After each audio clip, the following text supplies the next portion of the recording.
panelists. I hope you're all well and healthy. My name is Yen. I am the Study UK Senior Marketing Manager in British Council Malaysia, and I am delighted to host the pre-departure briefing today. Before we start, I'd like to quickly run through some simple housekeeping. This webinar will be recorded, and a copy of the slides and recording will be sent to you within 3 days after the webinar. There will be Q&A sessions after the UKVI presentation, and you may use the Q&A feature to type your questions. Okay, our speakers who are present here today are Jasril Goh, Country Director of British Council Malaysia, myself Yen, and Jamie Gonzalez, Customer Account Manager of UKVI. Thank you for spending your precious time with us today. Let us now welcome our Country Director, Jasril Goh, to share her welcome speech. Over to you, Jasril. Thank you, Yen. And hi, everyone. It's fantastic to see that we are joined today by so many students and parents. And thank you for taking the time to attend this pre-departure. I would firstly like to wish you all a huge congratulations, especially to those who have already received a place and are getting to go to the UK. Malaysian students who chose to study in the UK are the backbone to Malaysia-UK relations and help to build mutual trust and understanding between our two countries. And Malaysia is a really important country for UK universities. We value the diversity and academic contribution that Malaysia students bring to the UK. More importantly, the international connections forged by yourself when you're in the UK enriches the UK's academic life and communities across the UK.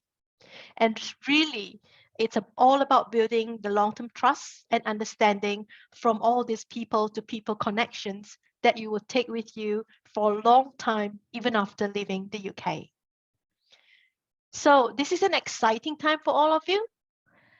You will never forget your time studying in the UK with great experiences and friendships that will last a lifetime. And with a global reputation for research and academic excellence, the UK is, of course, the perfect place to discover your own talents. Academics and employers across the globe admire and respect the formidable reputation of the UK's education system, and our graduates are among the most employable in the entire world. And that's because our universities and colleges consistently top world rankings. 2 of the world's top 3 universities are found here, and a further 26 of our universities and colleges are among the world's 200 best institutions for learning. And this is why the UK is one of the most popular study destinations in the world, and a place where your well-being is a top priority. And so you feel safe and secure as you meet students from every country, make important friendships, and meet with students from diverse cultures, all in the home of the English language. In addition, international students who completed their degrees will now be allowed to stay in the UK for up to 2 years after you finish your undergraduate or master's via the graduate route. And this is a huge opportunity for you to explore job opportunities and to be exposed to international working experience. I think starting a new course and moving overseas is, of course, a significant undertaking, and we know that you will have lots of questions. Today's session is a great opportunity for you to hear from the British Council and from UK Visas and Immigration about some of the key things you need to prepare, as well as what to expect from your UK studies. Back in the UK, universities are of course preparing to deliver high quality teaching in line with government guidance that ensures the health and safety of everyone remains top priority. And in the UK, your well-being comes first, and it is the #1 priority to ensure that all students are safe and supported. So, a very warm welcome is waiting for each and every one of you in the UK. You will find that the UK's open and inclusive way of life will inspire you. Our rich cultural history will fire your imagination, and you'll be able to develop your best and brightest ideas by studying in the UK. But more importantly, when you're back in Malaysia, please do sign up and join the Alumni UK Network. This is where all students who have graduated from the UK will gather virtually to share their experiences, to network, and to explore opportunities together. So please do remember to sign up on the Alumni UK website. Hope you enjoyed the rest of the session, and I wish you all the very, very best in your studies. Thank you. Thank you very much for your inspiring speech, Jasriel. Let us now move on to the core of the webinar, preparing for your study and life in the UK. I'm sure you have been doing a lot of reading and research about the UK, what to prepare, what to do, etc. Some details you seek is very dependent on your background, your course of study, your lifestyle, and even the area you will be staying in. This presentation is designed to provide you with general information to assist you in your preparation. In this section, we'll cover information from your university and a checklist of things to arrange prior to your arrival in the UK. Your place of study should have sent you information. Read it very carefully, and we recommend that you start making preparations as soon as you can. It may include information on practical life skills, academic matters, language and cultural preparation, arrival in the UK, as well as advice on immigration, managing your money, health, and guidance for students with disabilities. You will be given deadlines for confirming services such as accommodation, meet and greet, orientation briefings, and emergency numbers to use should you require assistance on your journey to the UK. Key things to remember are your visa and passport, details of your BRP, flight ticket, and accommodation. As for travel insurance, you should take travel insurance to cover your journey to the UK. This will cover you in case of any medical emergencies or lost baggage or flight delays or cancellations. For medical insurance, when you pay for the immigration health surcharge as part of your visa application, you are entitled to free NHS treatment. If you're coming to the UK for less than 6 months or on a visitor visa, you do not have the option of applying for this and are required to take out adequate travel and medical insurance for the duration of your stay. Your university or college should have sent you information about arrival, including a phone number for support. Keep this number with you when you travel. Check to make sure you have this. If you can't find it, please contact your institution. This will seem obvious, but make sure you know the address of where you need to get to. Print and write this down and don't rely on your phone or tablet for essential information like this. Prepare to study and live in the UK online course. This course for your preparation to study and live in the UK is a 4-week course. It's free and will teach you everything you need to know about UK higher education, including teaching methods, course structures, and how coursework will be assessed. It will also provide you with tips for studying in the English language and practical information about living in the UK.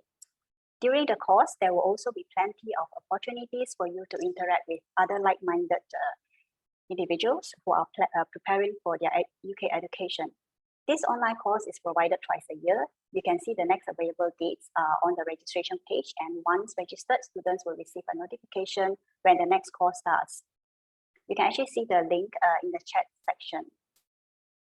In the next section, we will cover what to pack and what not to pack in your luggage and carry-on. In your main luggage, ensure you have suitable clothing for the season that you will arrive in. Autumn is from September to November, winter from December to February, spring from March to May, and summer from June to August. You may also want to take a few sets of formal or traditional wear.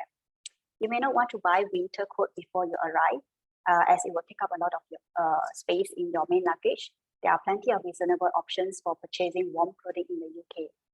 If you take medication, make sure you have enough to take with you. You will be able to arrange a new prescription once you have registered with the doctor in the UK. In the next slide, we look at what to pack in your carry-on luggage.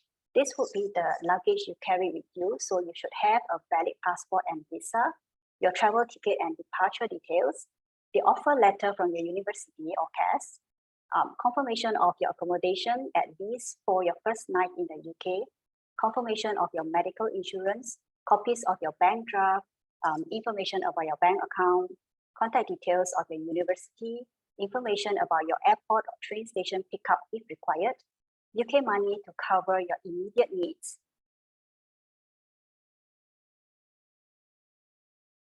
We now look at what not to pack in your luggage. This would include banned and restricted items such as drugs, weapons, indecent and obscene materials, pepper spray, and counterfeit goods. Restricted goods consist of meat and meat products, or milk and dairy products, potatoes, fruits and vegetables, egg products, fish and fishery products. In the next section, we will talk about your arrival in the UK, getting to your place of study, registering your stay, settling in, and traveling. There are no COVID-19 restrictions in place for entering the UK, but remember to always check the latest travel advice before you travel, as things can change at short notice. We know how daunting moving to another country can be, and we want to assure you that the universities are working hard to ensure that you know what to expect before you travel to the UK and are welcome and supported on arrival and throughout your time at university. This includes airport pickup services, mental health and well-being support, food and grocery deliveries, a range of induction activities so you can start to prepare for your studies and meet your fellow students. Remember to stay in touch with your university as you make your travel plans so they can ensure that you are supported on arrival and throughout your time in the UK. When you arrive at the airport, follow the arrival signs, immigration or passport control. After passing immigration or passport control, move onwards to baggage reclaim to collect your luggage. Move on to the custom control and exit using the correct lane. If you are traveling with no ban or restricted goods, take the green lane, and if you have goods to declare or if you are not sure, use the red lane. Before you travel, please ensure you have a contact number in hand in case you require assistance when you reach the UK. This should be the International Student Advisory Service at your place of study. If possible, also ensure you have an emergency or out-of-hours contact number in case you arrive late or have any difficulties making your way to your institution. It is important that you keep your university informed of your travel plans. They may be able to offer additional support on arrival, such as transportation to your university. If you're making your own way, there may be a number of transport options depending on how far your institution is from your arrival airport, including bus, coach, train, or tube. Taxis can be very expensive, so try to plan your journey before you arrive or speak to the information desk at the airport about the best options for your onward travel. Your visa will be issued for a period of 30 days, which provides you with time to travel to the UK, and then you must collect your Biometric Residence Permit, that's your BRP, which contains your permission to stay longer. Two things to remember: you should collect your BRP within 10 days of your arrival, and register with your place of study. Your university will advise you on how to do this. In the next slide, we will discuss about your safety, teaching at the university, career support, and option after you study. Although the UK has removed COVID-19 restrictions, student safety remains top priority in the UK. Each UK university has dedicated staff to support international students at every step of their journey, from application to preparing for travel to supporting you on arrival and throughout your time at university. Hand sanitizer is widely available across UK campuses, and face coverings are advised in crowded spaces. With the COVID-19 guidance, visit the COVID-19 guidance for the part of the UK you are studying in to get more information. Next, we will look at teaching delivery. As the UK has removed all COVID-19 restrictions, university can now teach all classes in person. They are preparing to deliver high-quality teaching this academic year while still ensuring that your well-being remains top priority. Do contact your university for advice and support about your course and your personal circumstances, if any. In this slide, we will talk about career support while you study. There is a huge variety of career support on offer at UK universities. All UK universities have dedicated career advisors who can give you tailored advice on career development, and some universities even have dedicated career advisors for international students.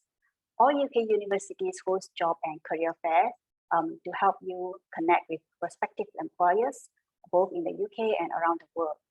Many professors are leaders in their field, so you can learn from their expertise. There are a whole host of work placements, internships, and voluntary work on offer, both as part of certain courses and through UK university in general. Take advantage of all these opportunities throughout your studies, not just when you're about to graduate. This will help you gain skills, experience, and connections throughout your time in the UK and help you set up for the best possible next step in your career. We will now discuss about options after your studies. After graduation, you may want to go into further study, return to Malaysia to work elsewhere in the world, or stay and work in the UK. The graduate would welcome international students to apply to stay in the UK and work or look for work upon graduation. International students who have successfully completed an undergraduate or master's degree have the opportunity to apply to stay in the UK for up to 2 years after their studies. PhD graduate can apply to stay for up to 3 years. This route is unsponsored, which means you don't have to have a job offer to apply, and you can use the 2 or 3 years to gain work experience, freelance, undertake an internship, or work in the UK. You can switch into skilled work routes once you have found a suitable job. Our colleague from UKFEI will discuss more on this later. We will now cover on accommodation, managing your finances, the UK culture, food and drink. The UK is a vibrant cosmopolitan country with many traditions, customs, music, celebrations, accents, people to meet, and places to visit. And we hope that you are able to discover all the UK has to offer. Each city will have their own transport system, so we recommend reading any information provided by your institution or organization, or looking at the Visit Britain website for more local information. When you accept your offer from your university, they will send you information about finding somewhere to live. Read this carefully and contact your university's accommodation office if you have any questions or concerns. Think about your requirements and needs before deciding what type of accommodation to choose. Universities provide secure accommodation, but there are other options available. Consider the location, as accommodation may be cheaper because it's further away, but you will then have travel costs. Check carefully any terms and conditions in the accommodation contract and ensure it covers the length of your time in UK before you sign. You may be wondering when you should start looking for somewhere to live. This depends on what type of accommodation you want, but you should start thinking about your options as soon as you accept your offer from your university. Some of the more popular halls of residence will fill up quickly, so if you have preference for university-owned accommodation, it's worth signing up for it as soon as possible. Take note of any guidance or deadline set by your university. There will always be options available to you if you make your decisions to study in the UK at the last minute. You can search for private rented accommodation that starts at a time that suits you, but remember that if you give yourself more time to look, you have more flexibility to choose somewhere that is right for you. Managing your finance. You may want to arrange an international bank account or bank card before you arrive in the UK, as this will help you access your money as soon as you arrive. We also recommend opening a UK bank account once you are living in the UK, unless you are doing a short course. The UK has a number of different banks, and many universities have on-campus or university-based branches. Your university can advise you. Don't bring large amount of cash with you. Across the UK, card and contactless payments are very commonplace, and some businesses have gone cashless since the COVID-19 outbreak.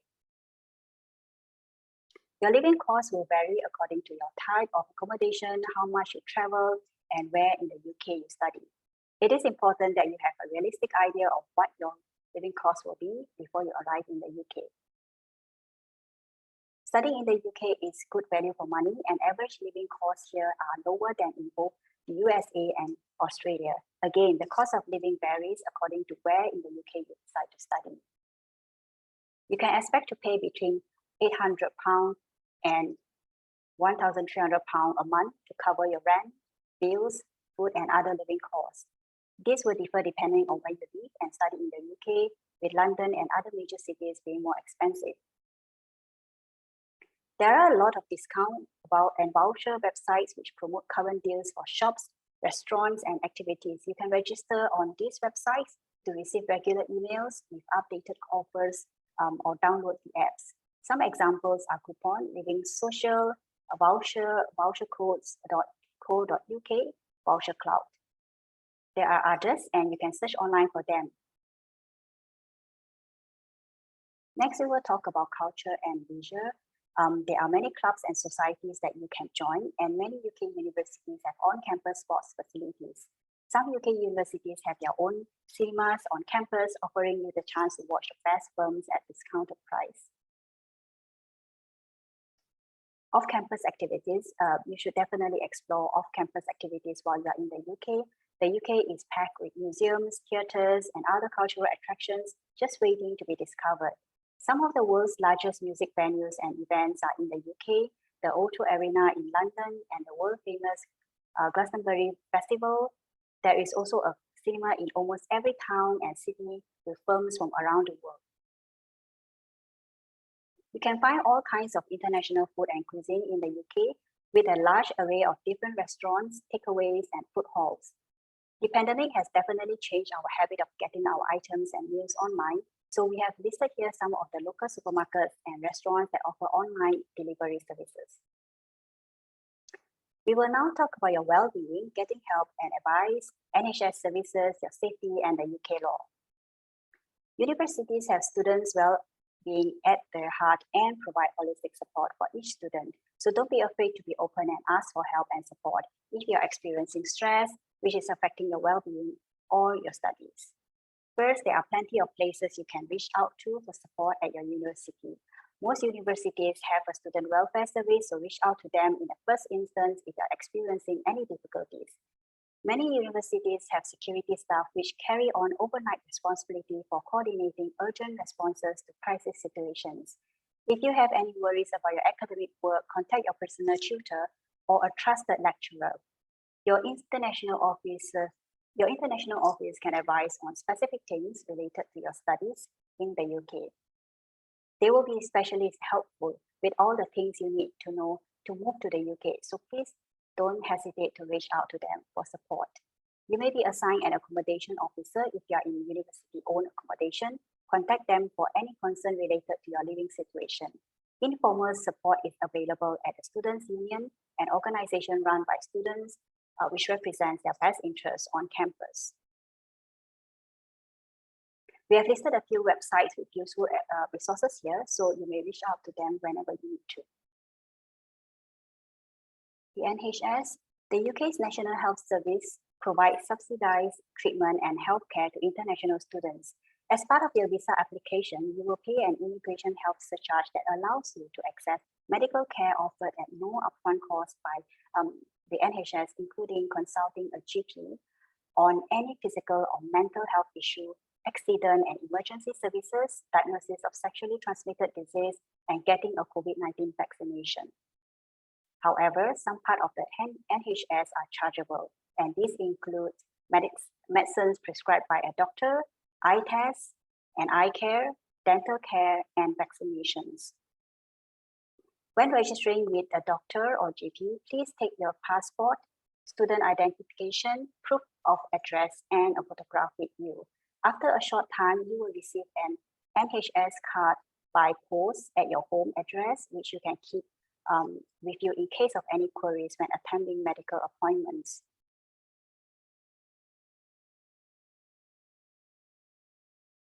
COVID vaccine. Anybody in the UK is eligible for the COVID-19 vaccination for free, regardless of their nationality or immigration status.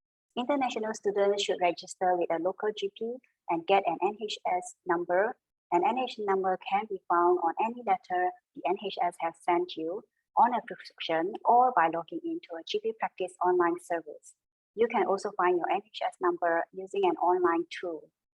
When registering with a GP, is encouraged to access the vaccine. You can request to book your COVID-19 vaccination appointment as an unregistered patient to a local GP practice. You may visit the NHS website for more information. Generally, the UK is a very safe country with low levels of crime and violence. Community police officers or campus-based security staff can also give you practical and reassuring advice about personal safety. You will be able to access the guide booklet, Staying Safe in the UK, when we send this slide over to you. We now look at personal safety. These are the numbers you can call when you need to, so please keep these with you. You should also retain a copy of your embassy contact number just in case. It may also be worth registering with the embassy. Okay, this will be my final slide, and I want to stress that you should always abide by the UK law when you are there. Follow local rules and national law. The UK is proud to be a diverse country, and you should respect all people and cultures. Failure to follow law could lead to a fine or a cancellation of your visa. So I have provided a lot of information just now, and you may be experiencing some information overload now. Don't worry, as you can always visit the Study UK website if you need to refer to anything. We are now going on to the next most important session. I would like to invite Ms. Jamie to share about student visa. Over to you, Jamie. Hello, hi, good afternoon, everyone. Thank you for joining us today. I hope you're all safe and well. And thank you, British Council, for organizing this event and inviting UK Visas and Immigration for today's webinar. It's a pleasure to be here today. As mentioned by Yen, I am Jamie Gonzalez. I'm a Customer Account Manager for UK Visas and Immigration. Next slide, please. For today's presentation, I shall cover the UK visa application process, the student route. We've got two types, student and child student route, the documents required for your visa application, common reasons why an application may not be successful, and options for students post-studies, including the graduate route. Next slide, please. First, I shall talk about the latest UK visa statistics. In the year ending March 2022, there were 466,600 sponsored study visas granted globally. This is 58% more than the year ending March 2021. 6,700 student visas were issued to Malaysian nationals, which is 60% higher than compared to March 2021 data. Next slide, please. Okay, so this time around, we'll talk about the UK visa application process for students. As you can see, we've got three main parts. The first one is the pre-application, where you prepare your documentation. So step one is obtain a confirmation of acceptance for studies, or CAS. You should check, and then after that, you should check the correct visa route. I mentioned earlier that we've got two, one is student and one is child student route. You can apply for a student visas to study in the UK if you are 16 years old and over. You also need to have been offered a place on a course by a licensed student sponsor, the one who will provide you a CAS, have enough money to support yourself and pay for your course. The amount will vary depending on your circumstances. We'll talk about this later on. Can speak, read, write, and understand English.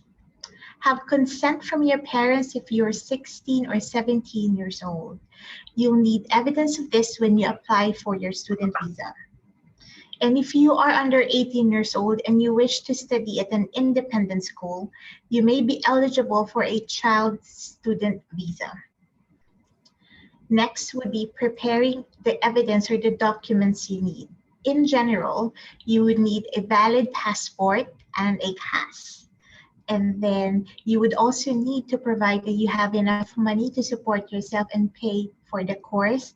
I mentioned earlier that the amount of money that you need to show will depend on your circumstances and where you will be studying. Is it inside or outside of London? You would need to prove your knowledge of English language by passing a secured English language test or CELT from an approved provider. An applicant or a student applicant will meet this English language requirement if they're applying for a course of study at a degree level or above and sponsored by a higher education provider with a track record of compliance. The sponsor should state on the CAS that they have assessed their English language ability and how they have assessed it. Residents of Malaysia would require a TB certificate if you will be applying for a visa and staying there for more than 6 months. please check the website on the a list of approved clinics. There are circumstances where you would not need a TB certificate, so please make sure that you read that information. Depending on the course of study and your nationality, you may be required an ATAS certificate or an Academic Technology Approval Scheme certificate. Malaysian nationals are eligible to apply under the differentiation arrangement, which means you're not required to include your evidence of finances and qualification with your student visa application.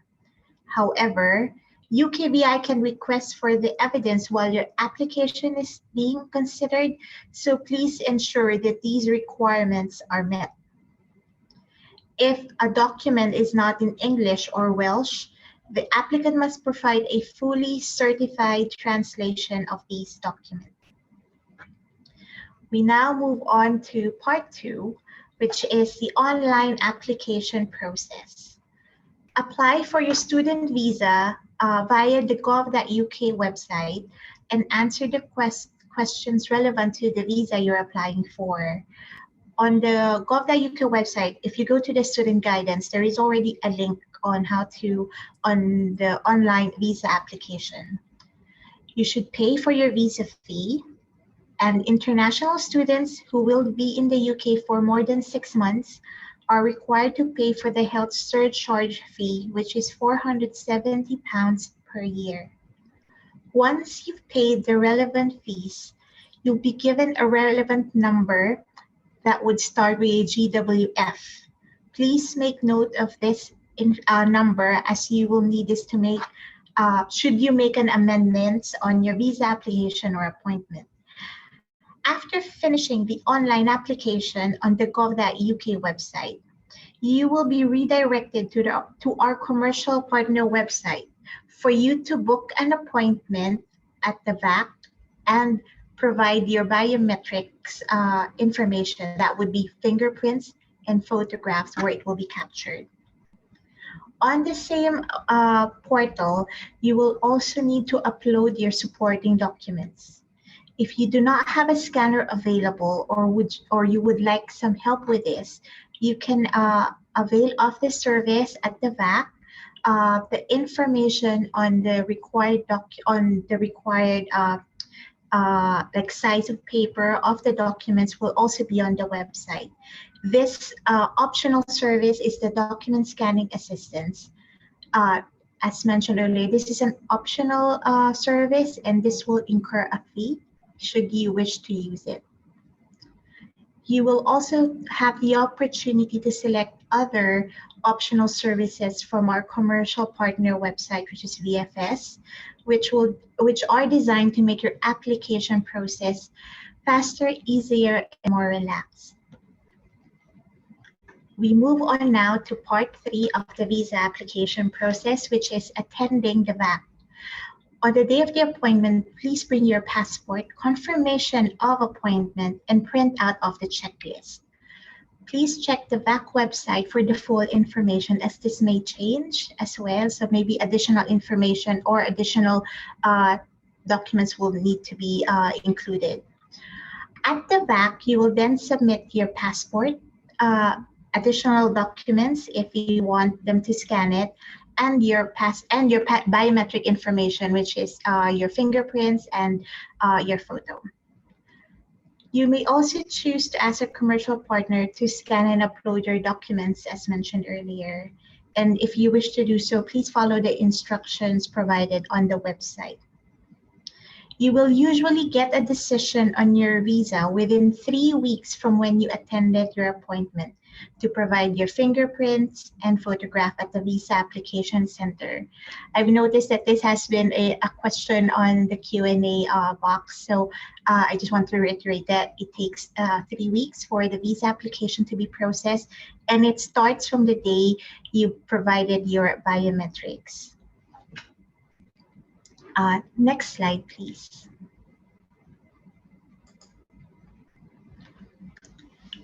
We have a main visa application center in Malaysia, and that is in Kuala Lumpur. However, this summer we have opened 3 temporary enrollment locations. This is to accommodate the high demand, especially for students. You can start booking an appointment to the 3 locations in Brickfields Asia College in Selangor, Sabah, and Sarawak. Please kindly note that the use of these temporary enrollment locations will incur a user pay fee. These locations will be open until September, so you would have enough.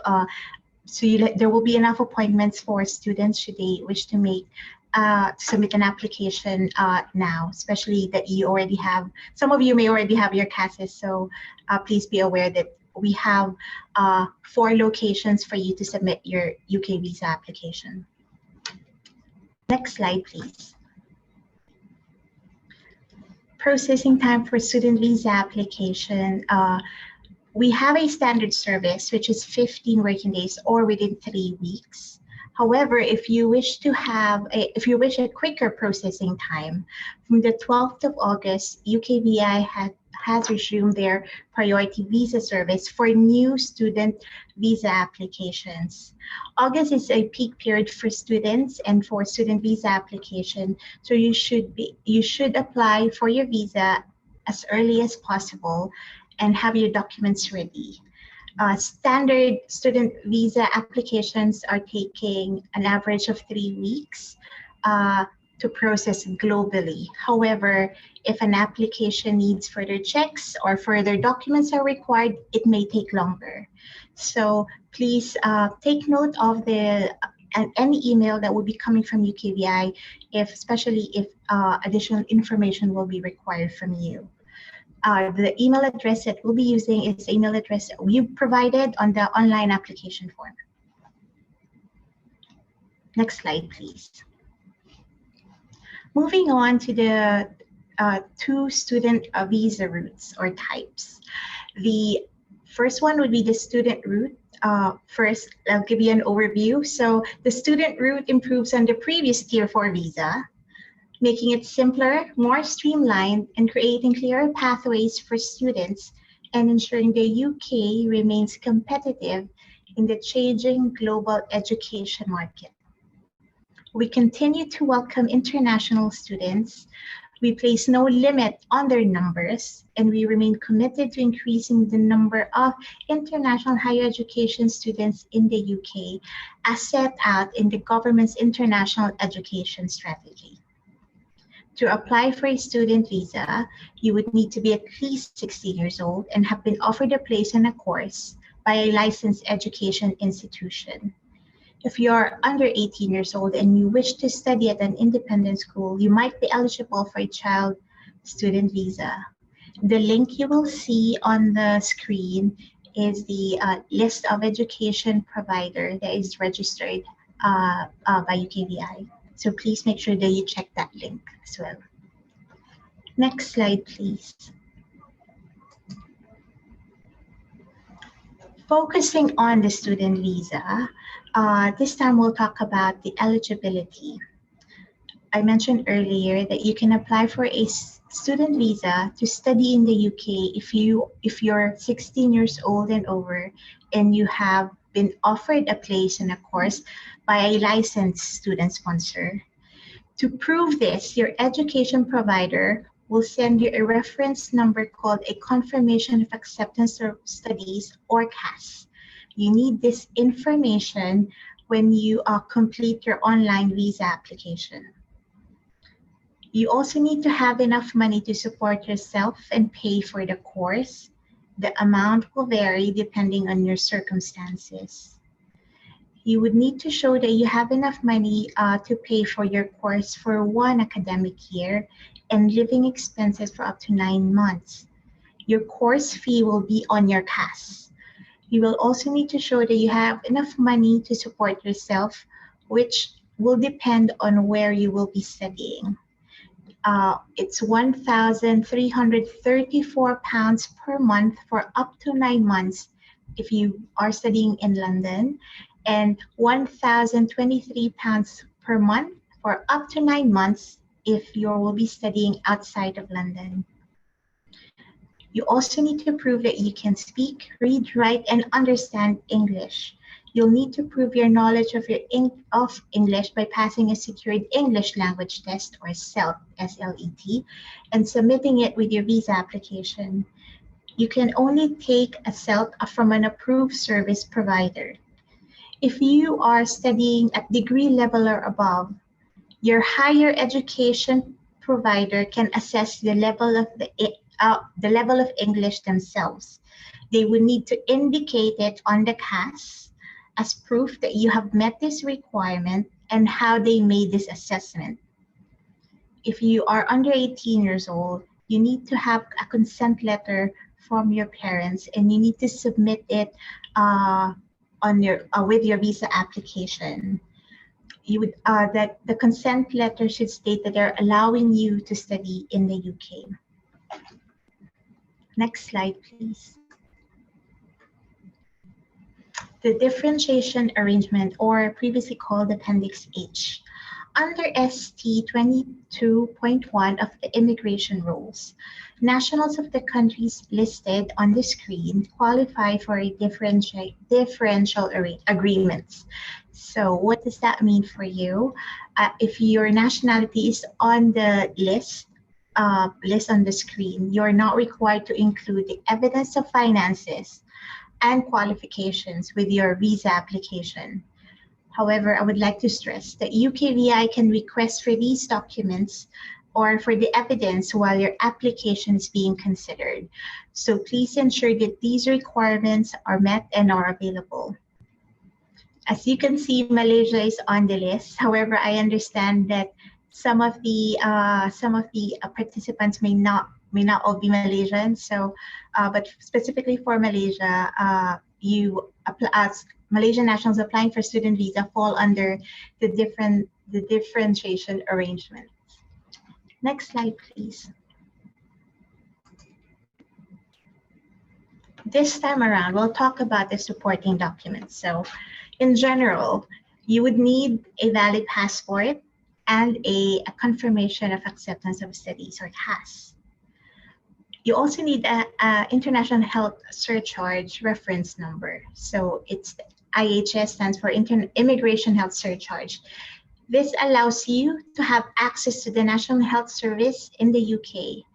This surcharge must be paid prior to submitting your biometric. So it's an online application process. So once you paid for the fee, you will be asked to pay for the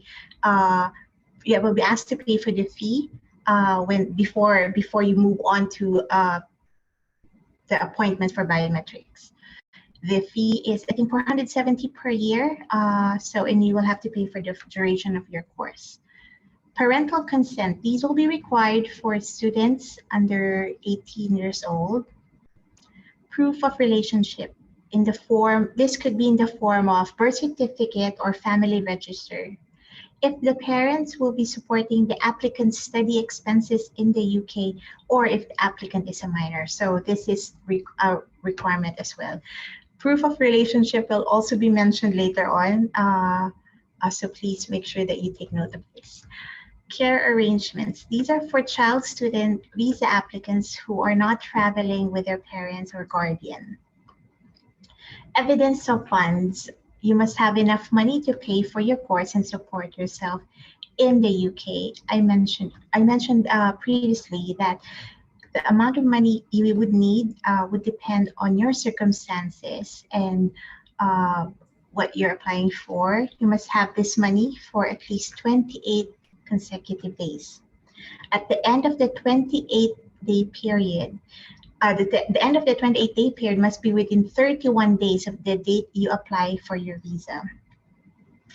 Other documents listed on the CAS. So these are the documents used to obtain an offer of a place on the course of study for student sponsors. The school will list these documents on the CAS. The examples of these documents could be transcripts, self-certificates, and other qualifications. If your university has indicated on your CAS that they have assessed your English language competency, then you do not need to submit an English language certificate. Under the differentiation arrangement I just mentioned on the previous slide, Malaysian nationals do not need to provide the evidence of finance and qualification when they submit a visa application.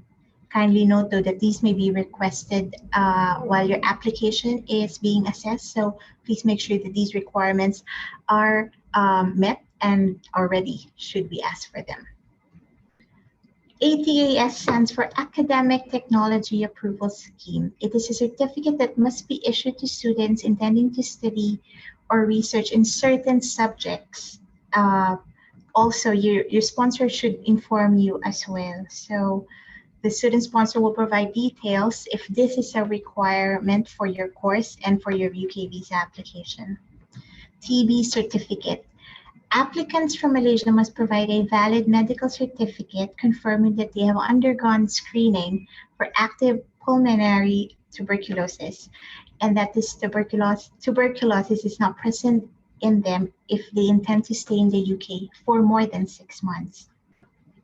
There are 5 Home Office approved clinics in Malaysia who could provide this medical certificate. So please ensure that you have this, you've checked the gov.uk website for the hospitals in Malaysia. There are other documents that you may need to submit, especially if it's relevant to the application. For example, English translation. If you submit a document that is not in English or Welsh, it must be accompanied by a fully translated translation. It must be accompanied by full translation that can be independently verified by the Home Office. Also, another document that you may need would be evidence of previous travel. Please check the link that you can see on the screen for the full list of documents. Next slide, please. Work conditions on a student visa. A student or an individual is allowed to work on a student visa. How much or like the number of hours would depend on what you're studying and whether you're working in or out of term time. If you're in a full-time course at degree level or above at a higher education provider or HEP with a track record of compliance, you will be allowed to work for 20 hours per week during term time and full-time during vacations. Next slide, please. This time around, we'll discuss next steps after your visa has been decided and your biometric residence permit. Once your application has been assessed and your application is successful, you will be issued a 30 or 90-day entry visa and a BRP or biometric residence permit letter. This letter has information on the validity of your BRP card, which is also your basically your leave or conditions in the UK, and the location of where you could collect this card. A biometric residence permit can be used to confirm your identity, your immigration status, and conditions of your stay. So that would be the duration of your visa, and the right to any public service or benefits that you're entitled to with the visa that you were issued. You will usually get a BRP letter if you come to the UK for longer than 6 months. Number 2, you may start to prepare to travel. Check what you need to do before you leave for the UK, and also attend seminars such as this so you know what to expect and what to bring with you when you travel to the UK. Number 3, I mentioned earlier that your entry visa, the sticker on your passport, is only for 90 days. So you need to enter the UK within the validity of the 90 days. If, for example, you are not able to travel, you can apply for a vignette transfer. The information will also be on the gov.uk website, but the 90-day should be enough time for you to make the travel arrangements. Collect your BRP or biometric residence permit as instructed on your BRP letter within 10 days on arrival. I think it's already mentioned earlier that you need to collect your card when you get to the UK.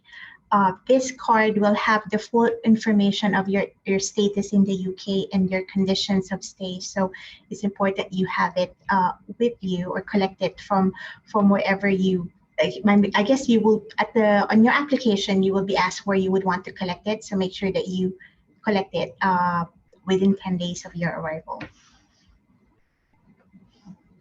Next slide, please.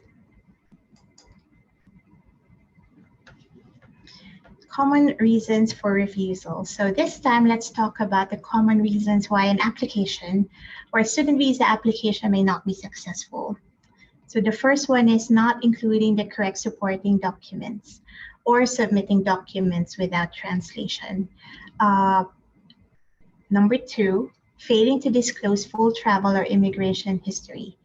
So one of the questions that we get asked is what happens if you don't have your passport. So part of the online application form is the travel history. So if you do not have the passports with you, you should answer the question to the best of your knowledge and add on the explanation field that this is the information that you could remember as you no longer have your previous passport.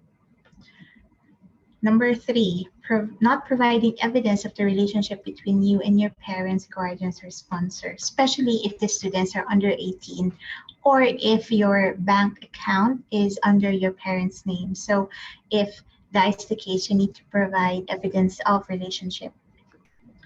Number four, forgetting to include a TB and or ATAS certificate, if applicable, with your applications.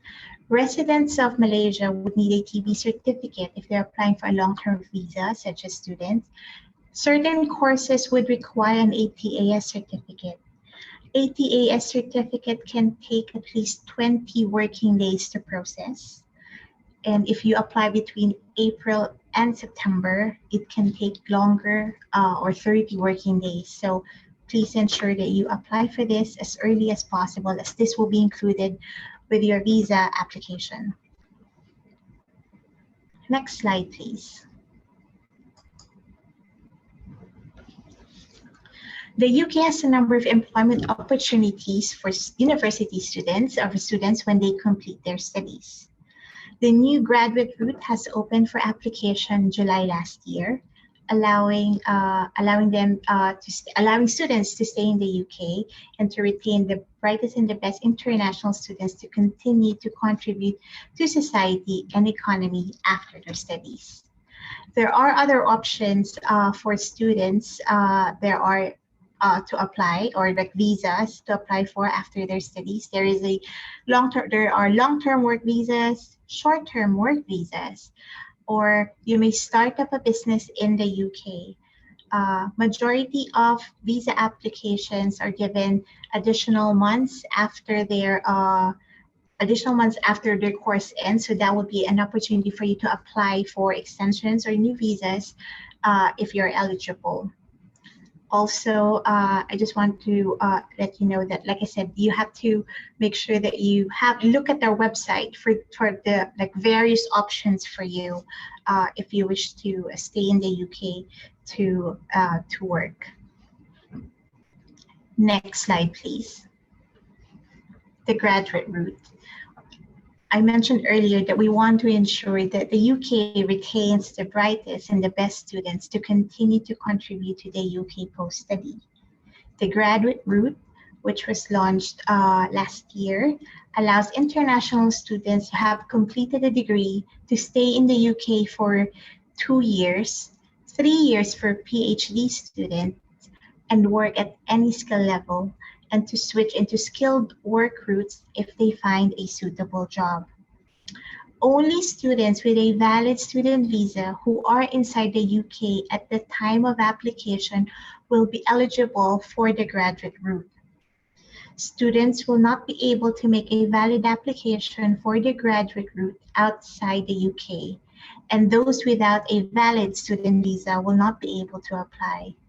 This route is not extendable and does not count towards settlements. However, students who find an appropriate job and meet their requirements will be able to switch into a skilled worker visa, which is a route to settlement. Next slide, please.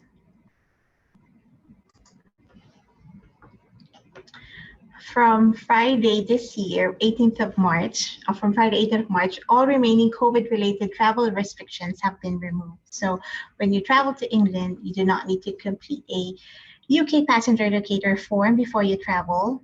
You do not need to take any COVID tests before you travel or after you arrive.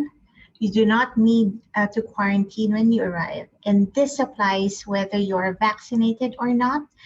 It includes people who are transiting through England.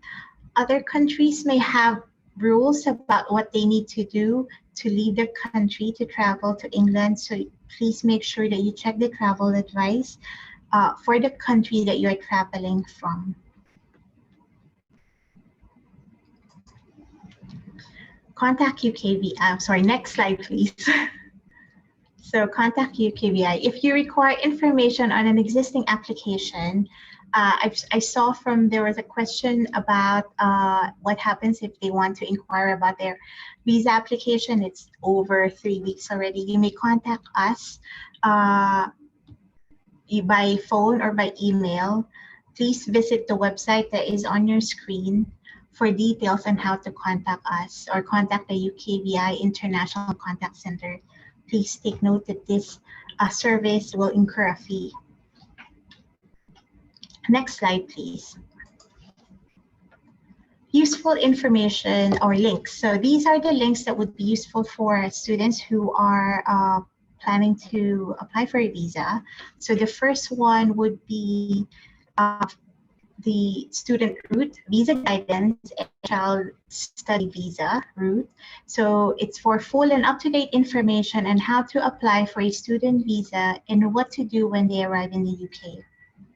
The second one would be the approved SELT or SELT centers for the full list of approved English language testing centers in different countries. Number 3 would be the BRP or Biometric Residence Permit. So this is for the full guidance regarding biometric residence permits. And if you have any questions on the information once you've collected it. Number 4 would be the TB test or the TB clinics. So for this would be for the full and up-to-date information on the TB tests and approved clinics in your country. Number 5 will be our commercial partner website, including VAC locations, opening hours, and schedules and updates.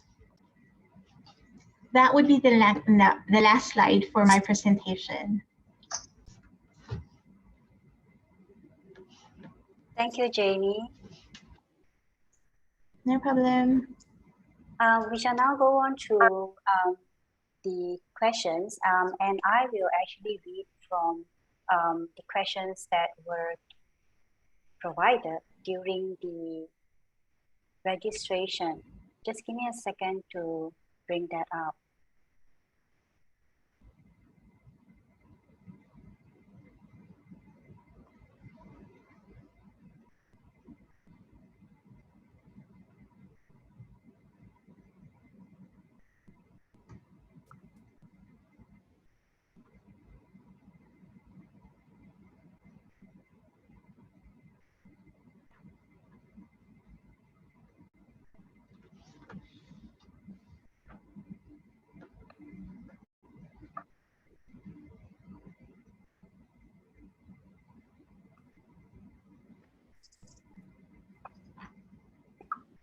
Okay, the first question that was given is, I will go separately from my spouse and kids. Can we apply for visa at the same time?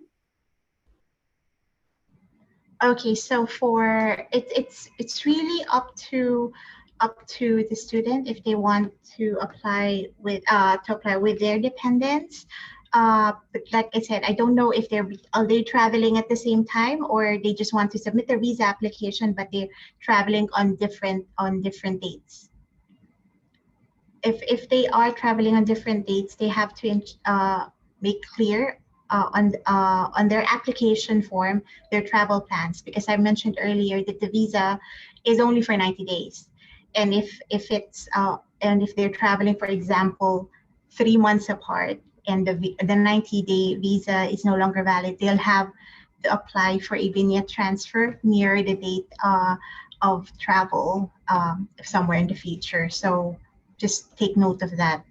Also, like I said, please ensure that you've got all the information on the application form so that the assessing officer would know that although you are applying together, there will be 2 dates to consider when they give you the visa, especially the start dates. Okay. Next up is what if the student visa is not approved by the time my flight date arrives? Can I enter the UK on a visit visa while waiting for the student visa to be approved? No. Basically, if you're going to the UK on a visitor visa, and then you wish to switch it to a student visa in country, it's not allowed. So to be honest, I don't have the full information on the question. I don't know if they're thinking they will continue their application here and then travel anyway. So there's no way for the visa to be sent to the UK for you. So you have to go back anyway and then have that visa stuck on your passport and re-enter as a student. However, like I said, I don't even know if you will be allowed to enter as a student if you tell the immigration officer that, oh, I'm going to the UK to study. So that you might have issues at the border. So I think what's best is to just wait for your visa to be issued and then travel to the UK. Also, we advise students not to book their flights until they get their visas, because we understand that it costs a lot of money, and it would be best for you to be sure that you have the visa first before traveling to the UK, because rebooking or cancellations will cost you money. So please make sure that you get the visa first before you book any travel or flights. Thank you. So take note for all the students, if you haven't gotten your visa, please do not book any flights. Okay, the next one is if I have stated during online visa application that I will collect my BRP at the post office in the UK, is it possible to change the place to collect and instead collect it at my university? So it's basically changed from post office to the university. There's no information on the gov.uk about changing from post to university. Normally, it's from post office to one post office to another post office. So I would probably ask the university first to check if that is possible, or if not, I think it's just best to collect your BRP or your BRP card on the location that you chosen on your application form. Like I said, I'm not sure if you're able to change it from post office to a different location, but on gov.uk you will check and you can see that you could change it from one post office to another. However, there are different conditions. So I would suggest please read the information on the website first. Thank you. We have questions about, I just grouped this together. What should I do for applying the visa, visa process and turnaround time, and does it take a long time to apply visa? So I think all this has been answered in Jamie's presentation earlier. So I think we can skip that. Next one is, will priority service be available? I guess Jamie already answered that. Yes, it's already available now. And next one, I think maybe I think you answered this, Jamie, but I will just read it out and you can answer that again because it seems to have a few here. Can you please explain what biometric residence permit is, including who needs it, is it compulsory, the process of applying and receiving a BRP, etc. Yeah. Okay, so the information, the full information is on the website anyway. However, I'll just quickly give you an overview. So a biometric residence permit is a card that will be issued to you. For example, if you are applying for a visa that is longer than 6 months. So if you apply for, let's take a student visa, for example. So if you're going to the UK for a master's degree for 1 year, you will be given a BRP card for that. However, you will not get it with your passport. What happens is, once a decision's been made, you will be issued a 90-day visa, an entry visa, a sticker on your passport. When you collect your passport, you will be given a letter for you to collect where to collect your BRP card. That BRP card has your identity, your immigration status, and conditions of your stay. So that is the full duration of your stay in the UK. So I mentioned earlier, the visa only has 90 days validity, and you need to travel within the 90 days. When you get to the UK, within 10 days, you have to collect that card because that has the full information of your immigration status. And then I think the other question was, where do you collect? Because when you complete your application form, it will actually ask you, and it will provide you with information on what is a BRP, why do you need it, and it will ask you to where you wish to collect it as well. So please make sure that you choose the correct location. It could be a post office or an alternative collection location, which could be a university as well. So please make sure that you have that information ready when you complete your application, because it may be difficult to change it once your visa is already issued. Thank you, Jamie. There is a question about CAS. On average, how long will the CAS letter take to be produced? Actually, this one, you should really ask the university because they will provide the CAS as part of the admission process. So if you still have not received it, please do contact them as soon as possible. The next question is, I am an international student from Zimbabwe. I have yet to apply for my visa. I would just like to clarity on the application process after I receive the CAS letter from my university. Jamie, would this be the same process as what you have explained earlier?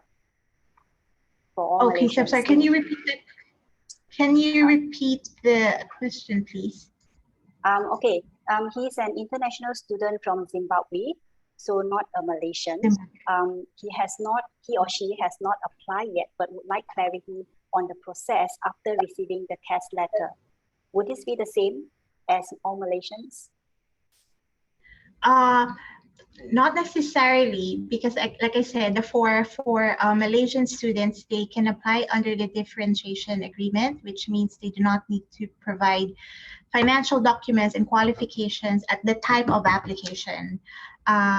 For applicants from Zimbabwe, for Zimbabwean nationals, even though they are applying in Malaysia, they will be asked to provide all the relevant information and evidence of finance as well. So also, like I said, if you're applying for a visa, a long-term visa, you need to be where you need to apply from a location where you are actually living or residing. So please ensure that you have that information with you as well.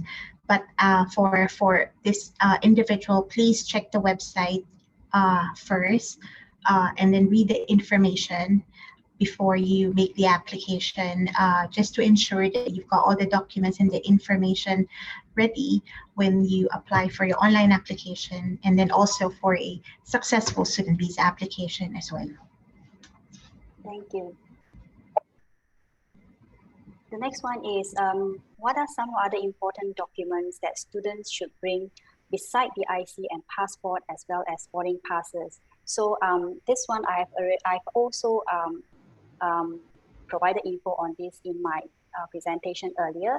You can refer to it when we send the presentation deck and recording after this. Next one is, what are the chances of our student visa getting rejected? I think this one Jamie has already answered in the reasons for rejection. Is there anything you want to add, Jamie, on this? No, not at the moment. Basically, those are the information. Those are the latest information based on applications that we have assessed so far, and we there's not a lot of reasons why an application may be refused, because we've made sure that the information that you need is on the website. Also, your university should be able to help you with your application for your student visa application as well. But like I said, I've already clearly stated out what are the common reasons why an application may be refused. So please take note of that. If you want to see like there are on our website, it will also say like what are the questions that will be asked on your online application form. So just so you're prepared, just have a look on the website to see that. So I mentioned earlier about immigration history. So you need to just read that information on your application form. And there are other information that you may not have at the moment, but you need to complete it, or you need it on your application. So please make sure that, you know, read the information that we have. It's complete and very comprehensive on our website. So, and if you've got any questions, I mentioned earlier that there is a way to contact UKVI. If you've got questions, you may send it by email, or you may contact us, and then we'll be more than happy to help you if the information is general. Certain questions we may not be able to respond to, especially if it's like very specific to your circumstance. But in general, all the information for student visa application is on the website. Okay, I'm now going through the Q&A section that our participants have added in. First here is, what will happen if I still haven't received my visa, although it has been 3 weeks?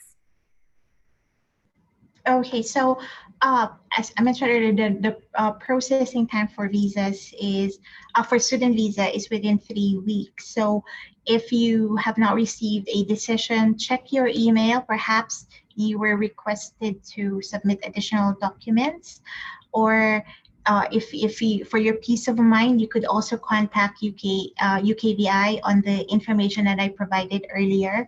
So there is a phone or an email option for you to contact us to check the status of your application. However, like I said, I think the first thing would be just to check your email. Perhaps you were requested for additional information, because that is one thing that would cause any like delays, or would cause for your application to be processed longer than usual. It could be that we need further information, we need further documents, and we will contact you if that is the case. So please make sure that you check your email, as you might be requested for additional documents. Thank you. Next one is, will the slideshow be sent to us post-presentation? Yes, this presentation, all the slides and this recording will be sent to you within 3 days after this webinar. The next one is, I'm currently on the graduate route, but I'm starting my master's this September. When I graduate from my master's, will I be able to apply for the graduate route again?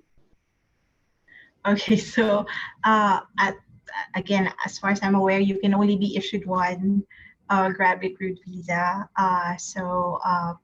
There. So again, like I said, if for example you finish your master's degree, maybe there are like work options for you, but the graduate route visa can only be issued to you once.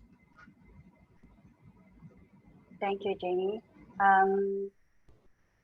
The next one is about BRP. I have received my visa, and on the document I received, I only received a 2-year BRP, but my degree course is 3 years. What do I do after my BRP is expired? So it's not clear if you already have your BRP. If you think there are any issues with your BRP, you could check your university first. If, for example, there might be a mistake, or the thing is, if, for example, there is a mistake, you can have it changed. The information on how to contact us to if you want to make any changes, or if there are any incorrect information on your BRP, please, there is an information that you could check on the gov.uk website. But I would probably check with your university. Perhaps they could help you. It could be that there's just some sort of misunderstanding. But what we do is we follow the information on the CAS. So the CAS, whatever it is, the duration in the CAS, that's the one we follow when we are issuing the visa. And the duration, as I mentioned earlier, will be based on the information on the CAS. So check your university and your CAS as well to see if there are any mistakes. If there are if there's clearly a mistake, of course, just let us know and we'll be more than happy to make the changes for you. Depends on where you are. So it could be that you're already in the UK. So if you're in the UK, you can apply for it to be amended. If you are in, for example, you are in Malaysia. If you're in Malaysia and then you haven't traveled yet, but you saw the BRP letter, like I said, I'm not exactly sure how you knew that there is a discrepancy on the years. So if you have the BRP letter and it clearly says there that, oh, there's 1 year less than what you're expecting, you can go to the visa application center and then they could check for you. You won't get the response right away, but what they'll do is they'll contact the team, the relevant team or the assessing team, and recheck for you if there is a mistake. Because I've mentioned before, the duration of your visa is always based on the CAS information. So you've got two options. If there is a mistake on your BRP letter, please just let the visa application center know. And then if you're already in the UK, please ask your university and then they could help you as well have it amended. Thank you, Jamie. The next one is about switching of the services. Is it possible to switch services for the student visa, for example, from standard to priority? Since I attended sorry, I just continue this. since I attended the appointment at BAC just before the resumption of priority service for student visa. Oh, okay. Okay, so I'm afraid you cannot do it now. The priority visa services fee can only be paid at the online when you make an application. However, like I said, it takes 3 weeks to process your application, so hopefully you'll be able to get your visa in time for your travel. But I'm afraid you cannot switch it to priority visa service once your biometrics have already been submitted. Thank you. I think the next one is related to one of your slides. I think it's mentioned there. What does it mean by premium application center at the Brickfields? There is a center at Brickfields in your presentation. Okay, so because it is the premium visa application center, because there is an additional fee for that, and these are, like I said, these are temporary enrollment locations to be able to accommodate students. So premium, the only difference would be is that there is an additional fee to pay if you choose to submit your visa application in that location. Thank you. And the next one is, will I be able to start my university course if my student visa application is still in the process of being approved and I am still on the graduate visa and potentially switch from the graduate to student visa when I receive it? Not sure if okay, so okay, sorry. I'm looking at the email now. Will I be able to start my university course if my student visa application is still being processed? of being approved, I am still on my graduate visa and potentially switch to graduate visa from the student visa when I receive it. I am not sure where did you submit your visa application? Because if the passport is with us, I'm not exact. Normally, when you submit your visa application, the passport is left at the visa application center. I don't know if you'll be able to start your course unless it's online and if it's allowed by your university. But I think it's probably best to wait for your student visa if you wish to travel to the UK on student conditions, because your conditions, or immigration status will depend on the type of visa that you have. If you wish to go to the UK as a student with student conditions, then you need to have it activated when you enter the UK. Like I said, I'm not sure if I got that question correctly, because I'm unsure. So can you send it to me separately, Yen, so I could ask someone from here, because also I'm not sure if you've already submitted your application in Malaysia. Perhaps a GWF number would be helpful as well. So whoever sent that question, if you could provide additional information so we could check. To this student, maybe later, can you please write to us, or perhaps can you just privately send us your email address? Just to or I don't know if you could that question, so provide information. If you are going to provide your like personal information, please don't send it on the chat. Yes. For everybody to see. We want to make sure that you've got your hosts and panelists. Okay, thank you. Yeah. Okay, the next one. Hi, because I received my offer late and need to attend in September while awaiting ATAS. If I apply via priority, can it be done within 5 days? Yes, I mentioned earlier the priority visa services. If you use that service, your visa a decision should be made within 5 working days. But make sure that you've got all the information and like for example, your ATAS with your application, because if for example, the information is not complete, there is a chance that your application may be delayed or possibly refused if the information is incomplete. So please make sure that you've got that information complete when you submit your visa application. Yes, but like I said, if you pay for priority visa service, a decision should be made within 5 working days from when you submit your biometrics at the bank. Thank you. The next question, should we provide our old expired passport for our travel history requirement? Like, what do you mean? Do you at the back, or you basically okay? So it's up to you if you want to provide your passport, old passport with your new passport. But it would probably be best to just, well, I think to provide like perhaps include that on your supporting documents. Remember when you upload your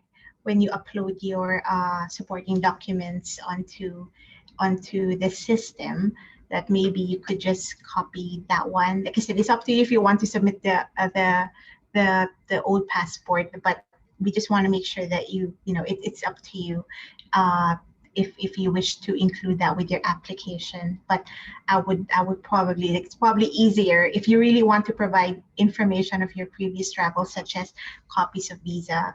Perhaps you could just scan that page and then upload it onto the system for your supporting documents, just so you won't lose your passport. Thank you, Jamie. The next question is, could you explain more about the ATAS certificate, please? Okay, so for ATAS certificate is required for like researchers or for students who will be studying certain types of courses. Your course provider should be able to tell you if you would need an ATAS certificate. an ATAS certificate is issued by the FCDO, and it's a totally different team from us. So I suggest for you to check the website, the gov.uk website. If you just check ATAS certificate, you will find relevant information. But your student sponsor or your university or your education provider should tell you if you need that information. I'm sorry, I couldn't provide you with a lot of information because it's not related to like visa application, but I know it's relevant when you submit your visa, but all the information will be on the website. And like I said, it's not for all.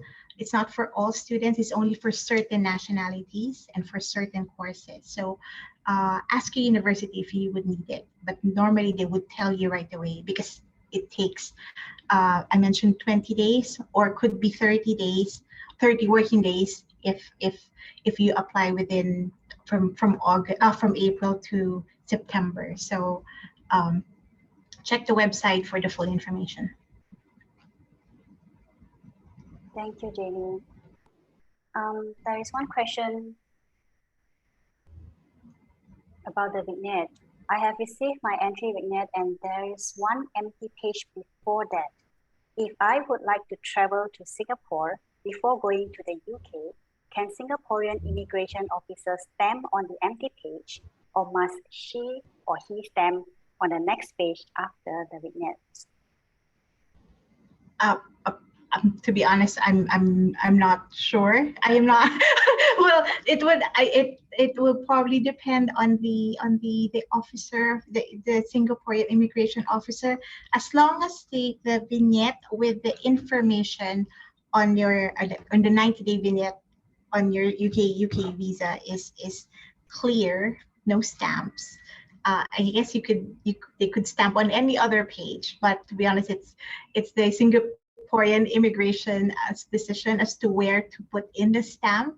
I don't know if you could tell them to put this on a certain page as well, but I'm sure they won't stamp the page where there is a visa because they know it's still valid and that you would need it for your entry to the UK. So to be on that question, I'm not exactly sure the answer is, but I would just assume that the immigration officer of Singapore would know what to do. That they won't stamp on the UK visa. Yeah, thank you, Jamie. I guess we will not be able to answer that. It's really dependent on the immigration. Yeah. Exactly. And the next one is about the documents to submit. Just like to reconfirm, for the proof of finance, we do not have to upload anything, but may be asked to show proof later. Can we just upload it to save time? And is a bank statement enough, or do we have to get a letter from the bank? And the bank statement is in the parent's name. Okay, so it's up to you if you want to submit it with your application. But if you are any of the nationals on the list I sent earlier, that I showed earlier, for example, if you're Malaysian, you are not required to provide evidence of finance and qualifications with your application. However, like I said, it might be asked. So, but if you want to save time and just upload it, it's really up to you. And the question about bank statement, and is a bank statement enough, or do we have to get a letter from the bank? Okay, so on the gov.uk website, under the student, there is a link to financial documents. There is a list of documents that we will accept. And then if, for example, the bank statement is in your parent's name, again, that's one of the things that you would have to consider. So if it's under your parents' name, you need to submit evidence of relationship between you and your parents so that they know that the bank statements are under your parents' name. So it is allowed if it's your actual parents, but you need to provide a proof of relationship information with your visa application. But like I said, go to the website first to check what financial documents are acceptable. Thank you.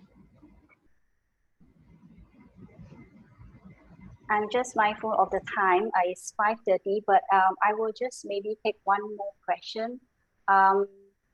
Is there a quicker or different application route for the student visa if switching from a graduate visa?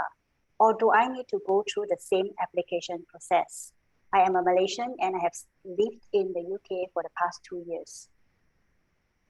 So I'm not sure. Are you in Malaysia at the moment? Because I could only provide you with information on how to apply for a student visa, and the information is on the website already. So if you are, I'm not exactly sure what your conditions are at the moment. So if for example, yeah, and I think additional information might be required. I'm not exactly clear what the circumstances is. But if it's your circumstances very specific, I may not be able to help you. But if you could just provide additional information to Ian, perhaps we could give you some sort of information that you. Okay. Okay. I think we have to end the Q&A, but there are a lot of questions about whether the recording and presentation will be sent. Please note that this session is recorded and we will be sending the recording and the presentation slides to you. For any communication, you can send back reply to the email that you received from us. This session link, the Zoom link. You can send back reply back to the same email address. Okay. So I hope this is very useful for you, and thank you very much for joining us. And please, can you please help us to fill up the feedback form, just so that we can improve better in future. And with that, thank you very much for joining us today. Bye, everyone.